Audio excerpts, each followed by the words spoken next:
Hey, what's up guys? I am here with the reaction video to the 2008 Super Tuesday Tornado Outbreak, a retrospective and analysis by Alferia. Link to the original video will be in the description as always. Without any further ado, let's get into the video. February 5th, 2008.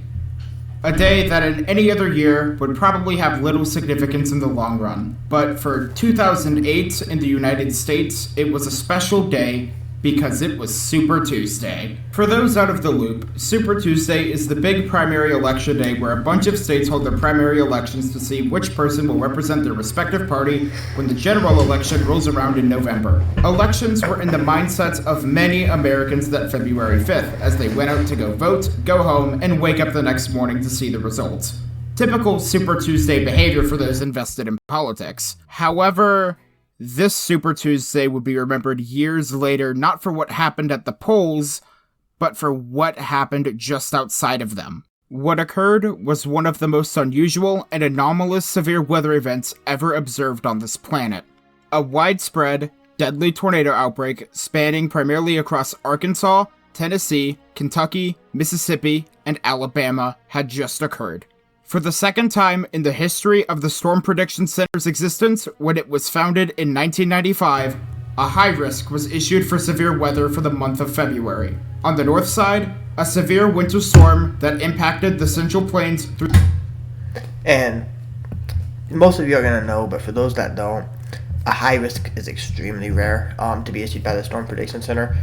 A high risk is only really ever issued when they anticipate several strong tornadoes. Like, they're going to be high end, they're going to be EF4 usually, EF3 and up. You don't get high risk too often. Since 2019, there have only been 2 high risk issued. So it's a very rare occurrence. Through the Midwestern states of the United States. Despite having 5 EF4 tornadoes and numerous significant tornadoes that touched down from the 5th through the 6th of February in 2008, the Super Tuesday outbreak is one of the lesser-known winter tornado outbreaks to those in the general public. As many people think of the December 10th through the 11th outbreak from 2021 when talking about a wintertime tornado outbreak. However, the devastation the Super Tuesday outbreak brought to the people of the Tennessee Valley, Lower Ohio River Valley, and Dixie Alley warrants a deeper analysis on the outbreak, both on a meteorological level and what the storm system inflicted onto the people who were affected. Today, I will be going over the 2008 Super Tuesday tornado outbreak and weather complex, starting with a background of the severe weather activity that had already occurred so far, the origins of the outbreak, the synopsis, what the storm system did, the aftermath, and the storm's legacy. Welcome to Nature's Fury. So, in order to understand the background behind the absurdity of what had already occurred in the realm of severe weather in 2008, alongside why the Super Tuesday tornado outbreak was so unusual, I need to delve into the topics of how wintertime severe weather outbreaks work in comparison to springtime ones.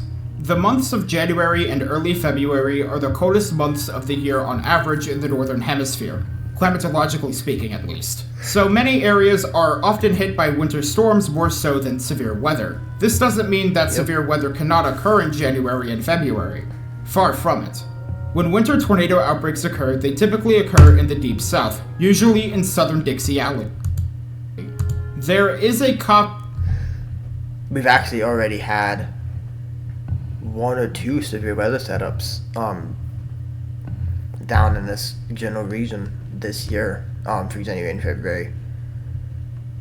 So, including one that had quite a few tornadoes. So, it does happen. It's rare, but it does happen from time to time. Caveat to these winter severe weather outbreaks, though, that being that they are often few and far between. Climatologically, winter in the southeastern United States is defined by cold and dry conditions. So even when storms move through, they are lacking 2 important factors for severe thunderstorm development: heat, which is needed to give air enough energy to rise through the atmosphere, and moisture, which is needed to actually begin to produce the thunderstorms themselves.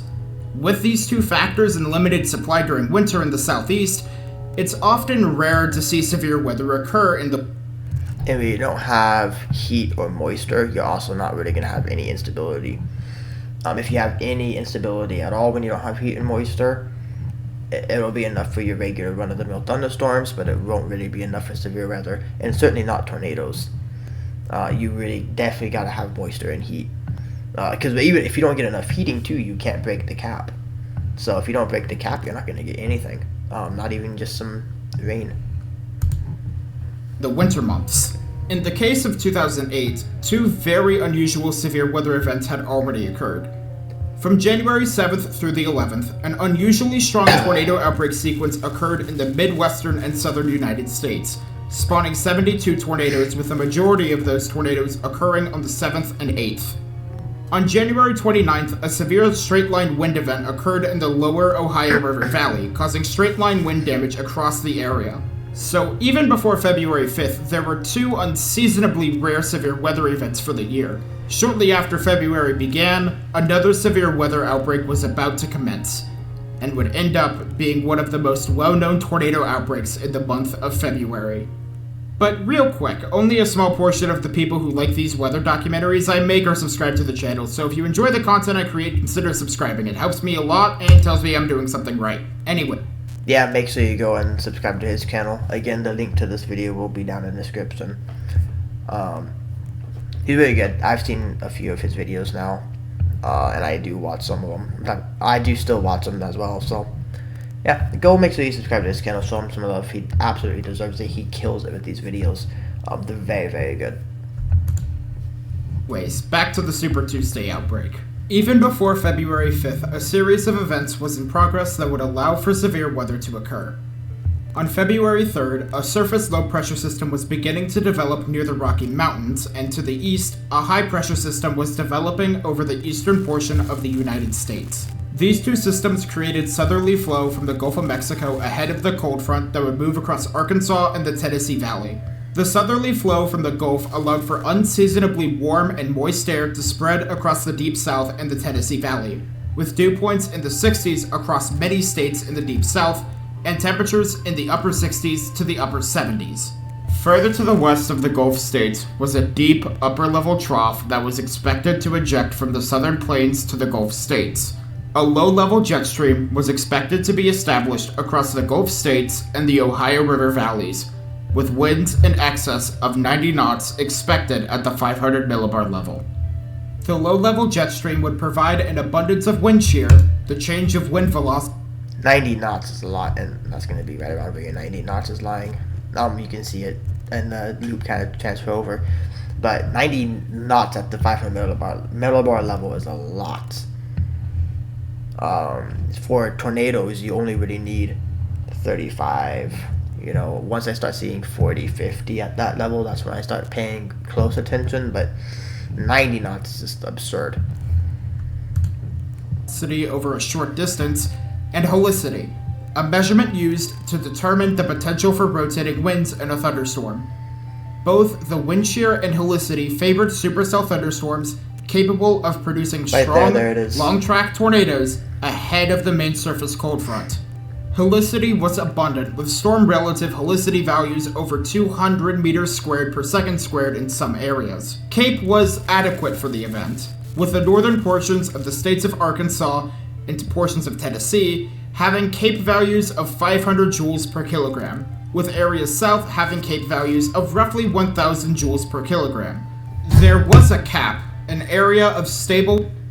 Now 500 CAPE isn't really a lot, although with that 90 knot trough at the time of year, that it definitely could be an ample amount. At 1,000 CAPE, however, for the south, that's a good amount of CAPE for the time of year. Once you get later in the season, like mid-April into May, you really want to start seeing a minimum of about 2,000 CAPE to get that good, juice for the atmosphere. From a storm chasing perspective, of course. You don't want to see that much CAPE if you don't like storms. But yeah, definitely was a good amount of CAPE there, considering the time of year. But if it was a couple months later, that might not have been enough to get the job done. Warm air in the mid-levels of the atmosphere present across the Gulf states, and was expected to break, allowing for the rapid development of supercell thunderstorms in Arkansas, Tennessee, and Mississippi. A surface low-pressure system would move into Arkansas with an associated cold front dragging to the south and west, and a warm front extending to the east and north. The area in between the warm front and the cold front is what is called a warm sector. The warm sector would allow for the supercell thunderstorms to persist for a longer period of time. Along the cold front, a strong line of thunderstorms was expected to develop and push through the Ohio River Valley and areas to the south. Eventually, the discrete supercells ahead of the cold front would be absorbed by the main line. The threat of severe weather further south in Alabama and central and southern Mississippi was also expected, but not to the severity of what was expected in Arkansas, Tennessee, and Kentucky. Keep what I just said in mind for later. The short version of what I just said is this. The environment in the central Gulf states was unseasonably unstable, with the expectation of discrete supercell thunderstorms forming ahead of a main line, with the cap breaking by mid-afternoon. If any supercell thunderstorm could form in this environment, it could produce a long-lived violent tornado. Signals for a potential severe weather event on February 5th were already evident nearly a week in advance. On January 31st, a Day 6 outlook from the Storm Prediction Center outlined a broad area in the southern United States indicating the potential for a You don't see a Day 6 get issued out very, very often. Like, they still do their days 4 through 8, but you usually don't see a strong signal on a Day 6 outlook from the Storm Prediction Center very often. Normally when you do, definitely gotta pay attention because that means they're anticipating a decently big day. Last year, they actually did do a lot of Day 5s, is when they would start issuing the slight and even enhanced risk. This doesn't happen on Day 5s too often, but they have started they've been trying it out to see if the advanced warning can help. So maybe that's something we'll see more of. Severe weather event. As February 5th got closer, the SPC increased the area of potential impacts and the significance of the event, leading to a Day 2 moderate risk on February 4th for portions of Mississippi, Arkansas, Tennessee, Kentucky, Missouri, Illinois, Indiana, and Alabama. The day following, on February 5th, the moderate risk was held at the 6Z outlook, with the moderate risk being shrunk and further to the west. At 6:39 a.m. Central Standard Time, the Storm Prediction Center issued a high risk for Arkansas, a small portion of southwest Tennessee, and northwest Mississippi. As the day progressed, the high risk would be extended into more of Tennessee and portions of Kentucky, Illinois, and Missouri. Going over the categorical outlook in depth, the high risk was issued for a 30% chance of a tornado within 25 miles of a given point within a larger hatched area, which included the 15% TOR parameter within the moderate. The hatched area marking a 10% or greater probability of a significant EF2 plus tornado. The possibility of severe wind gusts from the thunderstorms was also a cause for concern, with the moderate risk seeing a 45% chance of observing wind gusts of 60 miles per hour or higher, with a hatched area seeing a 10% or greater probability of wind gusts of hurricane force. Hail was not a primary threat, but still a cause for concern, with a 30% hail risk being issued for the possibility of 1-inch hail or greater in an area mainly over Arkansas. As the SPC issued their outlooks, they were already coordinating with local National Weather Service offices to prepare for what could be a potentially long day on February 5th. But for meteorologists, there were two concerns about how far and how well the message itself would be taken, due to two reasons, both relating to the timing of the event. The first and most obvious reason was the timing of this being a significant weather event occurring in the winter months. Studies have shown that people tend to not take severe weather events in the winter as seriously as they would in the spring, because when most people think of winter, they do not think of tornadoes. Because the Super Tuesday outbreak was occurring in February, that meant that there could be possible fatalities due to a lack of weather awareness. The second reason was the date, February 5th. It was Super Tuesday. The primary elections that day were going to be covered extensively on both local and national television, so there was a concern for whether or not the severe weather would get the coverage it needed to warn the public. Not to mention that if severe weather started before it was expected to, that there would be portions of the population outvoting, specifically in Arkansas and Tennessee, and that could be an issue regarding the populace searching for shelter. Thankfully, the cap took longer than expected to break, and the majority of the tornadoes occurred after the polls had closed. Areas north of the severe weather from Missouri to Wisconsin and Michigan were expecting a major winter storm from the same storm complex, with bitter Arctic air coming from behind the storm system. With the stage set, February 5th came, and the events began to unfold. In the morning hours of the 5th, temperatures were already beginning to reach into the 60s, and by 12 p.m., all states south of the Tennessee-Kentucky border had temperatures into the 70s. Moisture was abundant, with dew points into the 60s in Arkansas, Mississippi, Alabama, Tennessee, and Kentucky. The unseasonably high dew points would stay in place until the storm complex would move through. What was also apparent was a dry line setup beginning to take place in Oklahoma into Texas You can see the dry line. It's a little bit better there, but you can see kind of where the dry line is right there. 60s here, and then 40s and 50s out behind the dry line. But anything here in the warm sector, yeah, kind of went crazy during this time frame. But you can see this from a million miles away. Where the dry line is, no chance of anything happening behind it, and up ahead of it, fair game. From the early morning hours, where the squall line that would move through the high-risk area and cannibalize discrete supercells later in the day would begin forming. As the morning progressed, the squall line continued to grow in size as it moved eastward. At 12 p.m. Central Standard Time, the first weather watch out of 16 that would be issued during the event was issued. At 2:10 p.m., the SPC issued a particularly dangerous situation, or PDS for short, tornado watch for most of the state of Arkansas and portions of northern Louisiana. An hour later, another PDS tornado watch was issued for portions of eastern Arkansas, north and central Mississippi, western Tennessee, southeastern... PDS tornado watch is also pretty rare. They only issue those when they expect several high-end tornadoes, strong to violent tornadoes in any given watch area, which in this case was all along this. But those, they don't issue those very often, maybe 1-2 a year.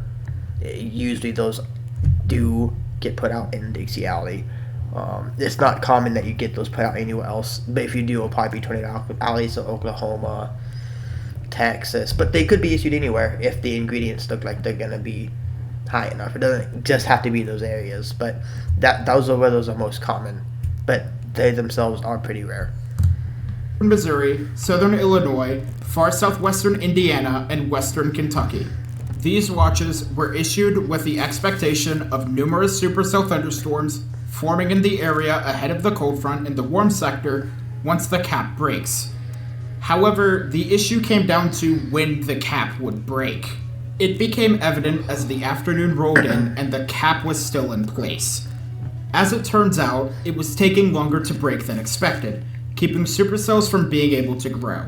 This, however, only brought a temporary sigh of relief as the cap was still gradually being eroded away, meaning supercells would not have to wait much longer to begin to fire across the area. As the surface low and the cold front moved closer towards Arkansas, the low-level jet began to align with the open warm sector that was in place, providing ample wind shear and helicity that supercell thunderstorms could take advantage of.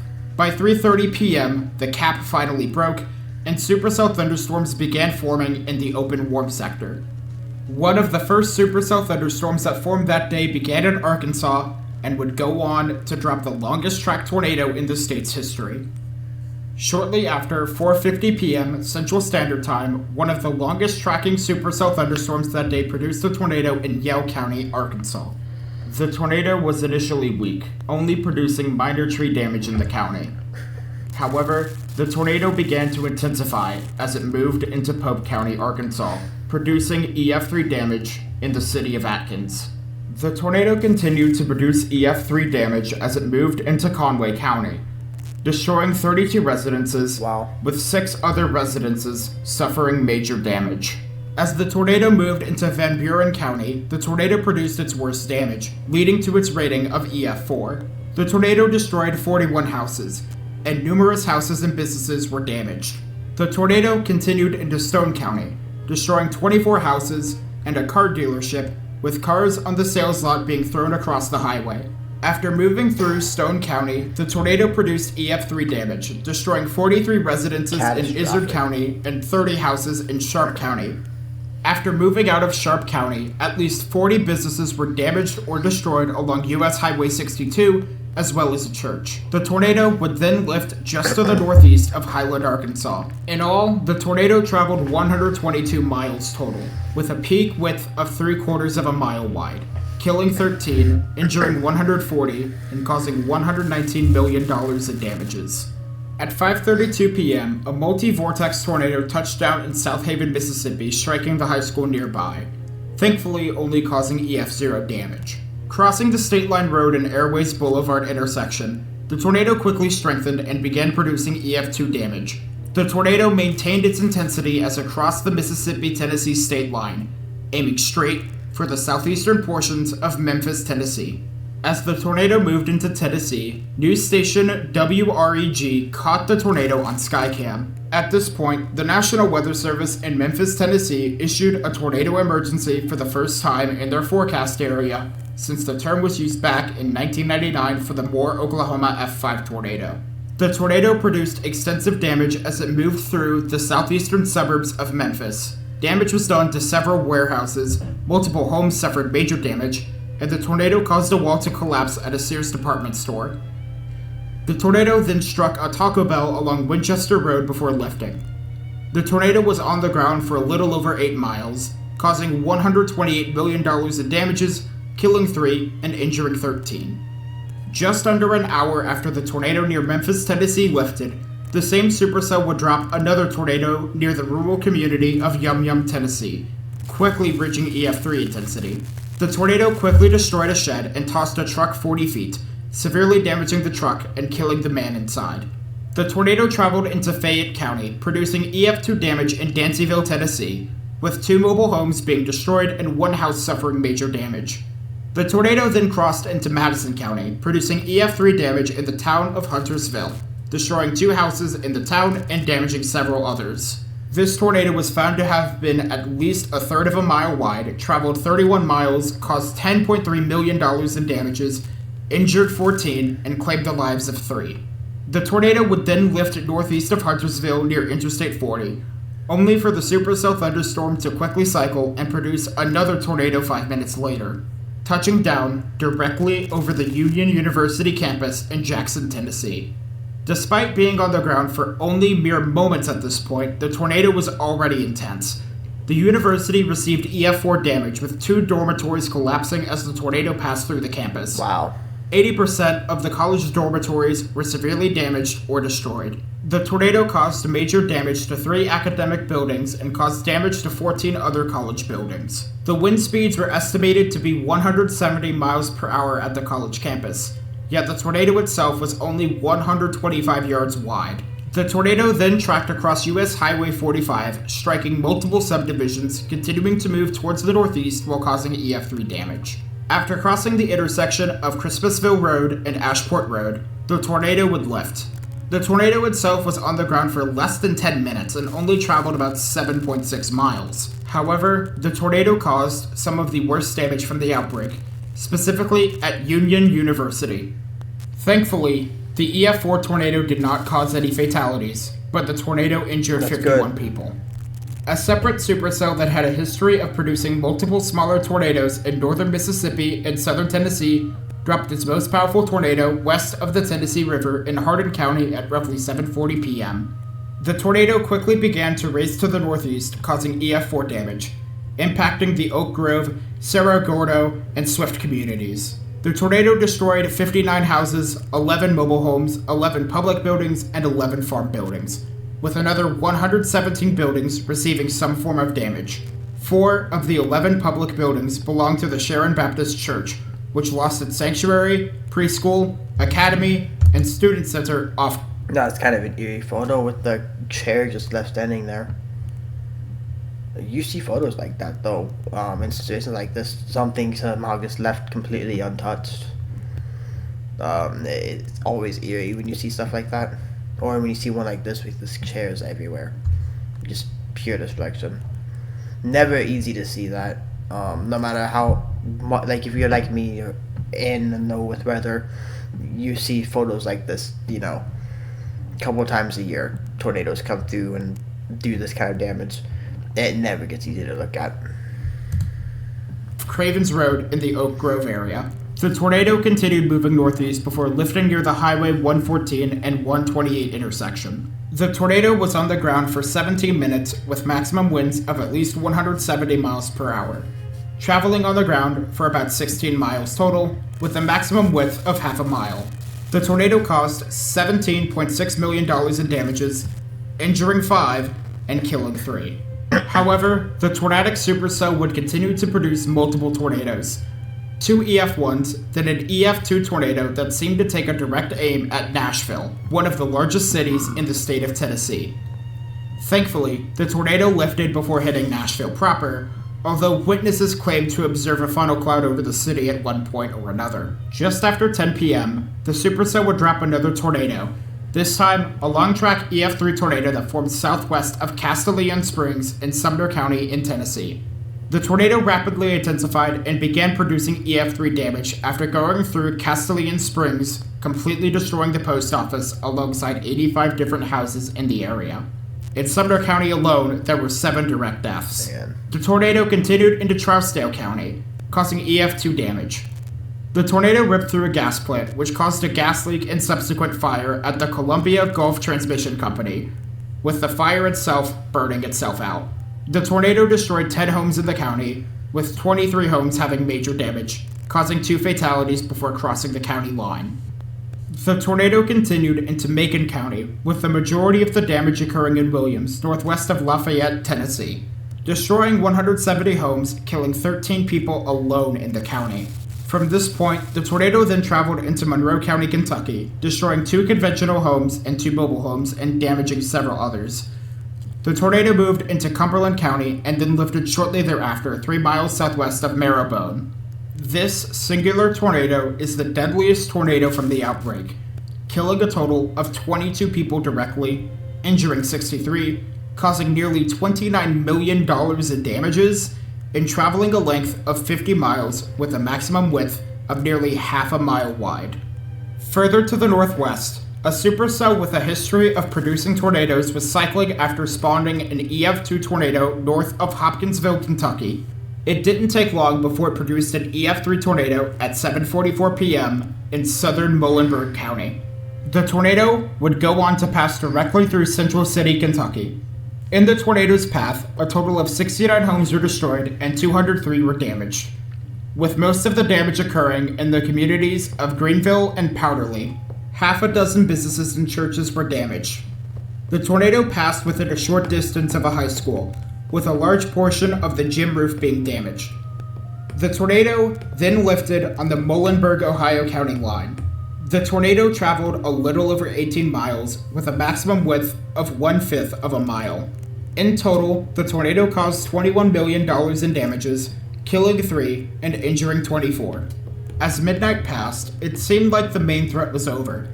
The majority of the supercells that formed in Tennessee, Mississippi, and Arkansas had begun to form into a squall line of sorts for the state of Kentucky. Then shortly after 1 a.m., the squall line that initially formed in Oklahoma had reached the Alabama-Mississippi state line. Then, a second round of supercell thunderstorms started forming ahead of the line. These supercells would be responsible for 2 additional EF4s associated with the Super Tuesday outbreak. A supercell that produced an EF0 tornado to the... That's something you see a lot too, is those prefrontal cells. Cells maybe out ahead of a cold front, ahead of a squall line. You'll often see that. Then those isolated ones, those are dangerous. They are. I mean, even the line of storms can be dangerous too, because if it's a straight line, then you got damaging winds. But you can also get tornadoes within the line, which are QLCS tornadoes, and those ones are a lot harder to see because they're in that line. They're gonna be rain wrapped. You can get strong ones out of there. You don't usually, but you can get very strong tornadoes in a squall line. You can see the tornado right there too. But yeah, you can get them in a squall line, but usually when you have a line, you gotta worry about the prefrontal storms. I don't like chasing squall lines, and I usually won't do it. I've had too many, not too many, I've had one encounter that was not a fun time, and so I really don't mess with them anymore, unless it's like a big day, like what we had in February last year in Oklahoma. And having a tornado outbreak that day. The east of Sullivan, Alabama, produced a violent EF4 tornado at 3 a.m. near Pinhook, Alabama. The tornado moved towards the northeast, causing significant damage along its path. National Weather Service Huntsville issued a tornado emergency for Decatur, Alabama, Go look at the stuff after receiving reports from spotters of a dangerous tornado being on the ground. The tornado lifted before reaching Decatur, Alabama. In total, 4 people were killed and 23 were injured. The last significant tornado of the outbreak touched down at 5:17 in the morning in Jackson County, Alabama. The tornado traveled across Jackson County over the course of 12 minutes, causing EF4 damage along its path, with the worst of the damage being in between the communities of Rosali and Pisgah. The tornado traveled a total of almost 11 miles with winds of 180 miles per hour and a peak width of 660 yards. In total, 1 person was killed and 12 people were injured. At this point, the supercells began to die off as the squall line caught up and absorbed the supercells into the main line. On February 6th, a slight risk was issued for portions of the eastern United States from the Florida Panhandle all the way north to Pennsylvania. No tornadoes were reported during the daytime hours of the 6th, with the majority of the damage reports being related to strong winds. Looking outside the tornadoes themselves, there was still the threat of damaging winds and large hail. While extremely large hail wasn't expected, there were many reports of hail with sizes up to 4 inches in diameter. The squall line brought very strong winds with it, with the highest wind gust being 82 miles per hour in Terre Haute, Indiana. The northern side of the storm complex brought a very powerful winter storm that brought heavy snowfall to parts of the Central Plains and the western Great Lakes. Many areas got over 10 inches of winter accumulation between eastern Ohio and into Canada, with isolated amounts of 21 inches of snow in portions of Wisconsin. The winter storm itself canceled numerous flights, shut down. And that's something you often see with these severe setups in January, February, is you have snow on the northern end of it, and you have the severe weather on the south end of it. And usually that's when you get the like really, really nasty severe weather during the winter, is when you get that kind of a combination. On some airports and stranded vehicles along roadways. Typical winter storm shenanigans. But as the sun rose across the southeastern United States, with the bitter Arctic air fresh in the area, clearer images of the devastation the tornadoes brought from the day before started to come out. Those images showcased some of the worst damage observed from a tornado outbreak in the month of February. What many meteorologists feared was the worst-case scenario had just occurred. Numerous supercell thunderstorms produced strong tornadoes, with some violent long-track tornadoes occurring in Arkansas, Tennessee, Mississippi, and Kentucky.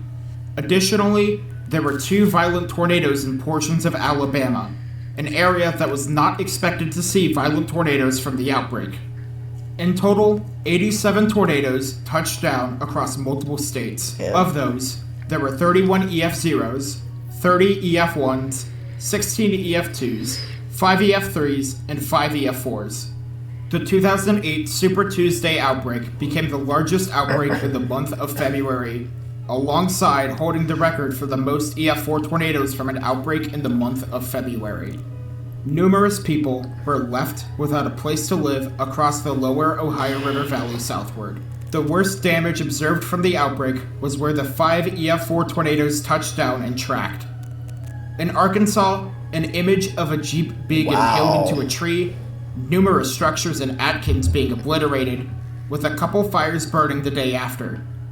In Van Buren County near Clinton, Arkansas, a boat plant was completely destroyed. Trails of nothing but debris everywhere, and multiple houses just ripped off from the foundations. Damage was reported at the Memphis International Airport, and the FedEx services in the area got delayed due to the damage around the airport. Some of the worst damage from the outbreak was observed from the Jackson, Tennessee tornado family, specifically at Union University. 2 dormitory buildings were just destroyed entirely from the tornado, and numerous other dormitories suffered severe damage. The tornado family that impacted Tennessee and Kentucky annihilated a church and multiple buildings when an EF4 tornado moved north of Savannah, Tennessee, with the EF3 tornado that was part of the family being the deadliest tornado of the outbreak, killing 22 people. The damage that was seen in Alabama from the 2 EF4 tornadoes was very similar to what had already been seen in Tennessee and Arkansas, with multiple houses being utterly destroyed, leaving those who got hit left with nothing. In total, 57 people died from the tornado outbreak, making the 2008 Super Tuesday outbreak the deadliest tornado outbreak at that time since 1985. Many of those who passed away didn't have access to a sturdy shelter for this situation. However, there were stories of success regarding saving the lives of many people during the outbreak. At the Memphis International Airport, the Memphis Central Weather Service Unit, which is part of the NWS within the Federal Aviation Administration, was key in predicting the timeline of events regarding the outbreak for the airport. The air traffic controllers noted that the CWSU guys were dead on. We would be blind without them. The Memphis CWSU used a commercial radar display program, which helped in discerning storm structure to better communicate with the airport. Members of the Memphis International Airport CWSU stayed past their normal hours for the event. Also in Memphis, the Memphis City School District dismissed schools early after an administrator looked at the NWS Memphis website and consulted with Shelby County Emergency Management. Schools began dismissing at 12:30 p.m. when the skies were clear, which led to some criticism. However, it was emphasized that the district... And that's a myth that needs to be busted. I don't know how it hasn't yet. It's been proven time and time again. Clear skies is what allows instability to build up, because there's no clouds stopping the sun from reaching, right? So the instability builds up, that breaks the cap eventually, daytime heating, boom, pop, cap pops, and you get storms. Cloudy skies, if I'm storm chasing and my target location is cloud covered and it doesn't look like it's going to let up based on satellite, and I see an area to my east, north, whatever the case, if it's still within my region of areas that I'm wanting to storm chase in, I will go to where it's not cloudy and stay over there. From a civilian standpoint, you want to see cloudy skies the day of storms, because that means you're very likely not going to get severe weather, or at least it's not going to be as intense as it could be, because now the atmosphere can't really destabilize as much. So clear skies when you're expecting severe weather, not a good sign. It's a sign that stuff is going to hit the fan later on, around that 3:30 to 5 o'clock time frame. Had 115,000 students, and mobilizing the buses would take 1.5 hours. If the school system had not released early, the buses would have been on the road right as the storms were going on, including the EF2 that went through the southeastern suburbs. The possible issue regarding coverage of the event due to the primaries seemed to not be an issue in the end.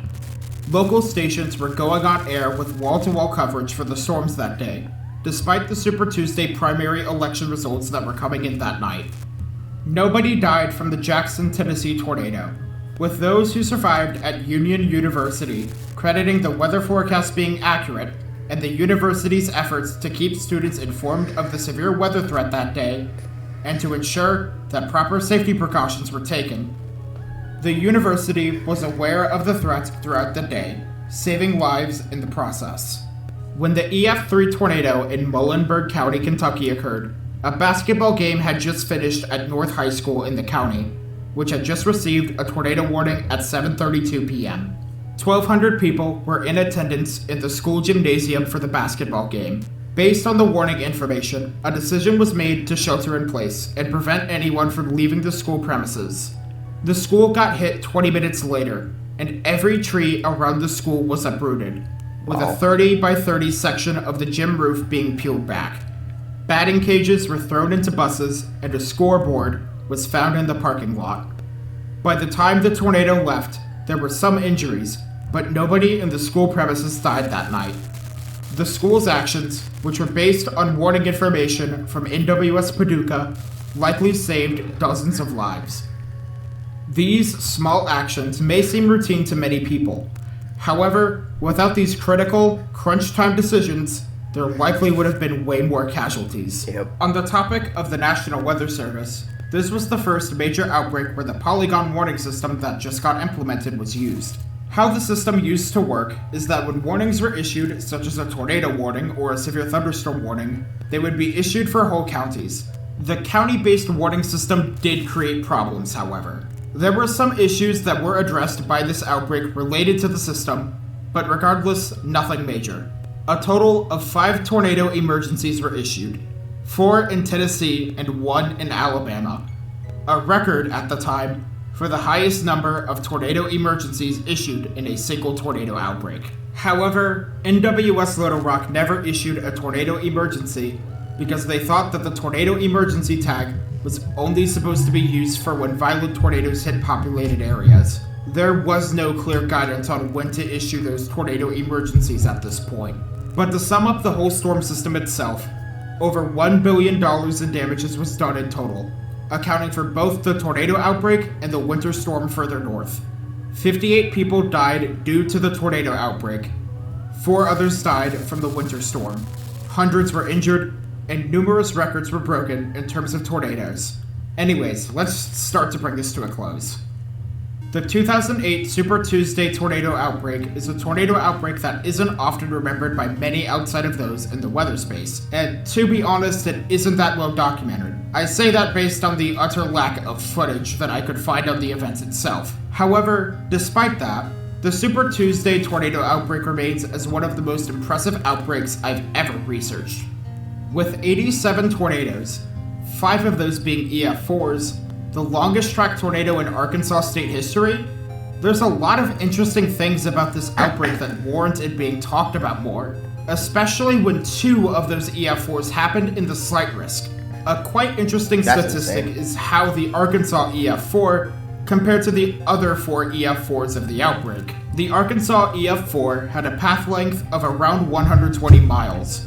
It was on the ground for more than double the path lengths of the other EF4 tornadoes combined. Just goes to show that a tornado does not have to be on the ground for very long to cause extreme levels of damage. Regardless, the impacts from this outbreak will forever be remembered by those who lost family members or their homes for the rest of time.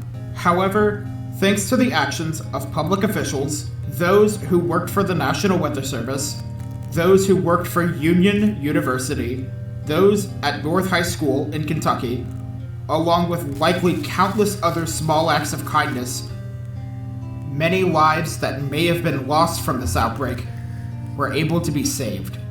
If it weren't for the work of ordinary citizens and government officials alike, this outbreak could have been way worse and way deadlier.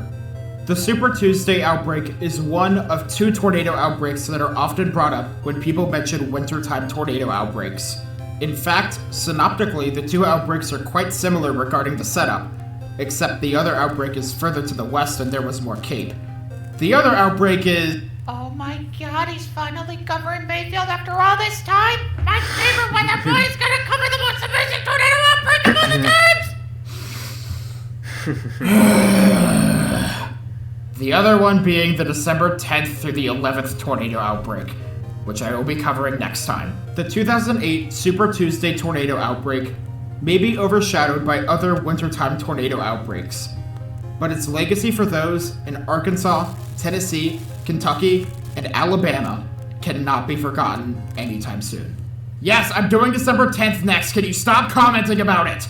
I've been really hesitant because it seems like everyone and their mother is making a documentary on December 10th, but due to two reasons, I'm finally doing it. First is that I'm only doing this before Joplin because Dr. Fod has yet to respond to me, and I needed a video for early September.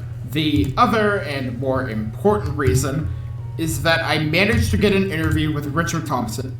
Alright, that's it for this video. I do agree though, the Super Tuesday Tornado Outbreak really isn't talked about that much. It's really overshadowed, and it's one of the biggest outbreaks that's ever happened during winter in country history. So it is kind of insane that it's not really talked about more. But yeah, that's it. If you have any other reaction videos, or any other videos, excuse me, that you would like me to react to, drop them down in the comments. Maybe I'll get to them. Drop some likes on this video if you guys enjoyed it. Subscribe, turn on the notification bell so you never miss an upload from me. I will see you guys later. Pieces.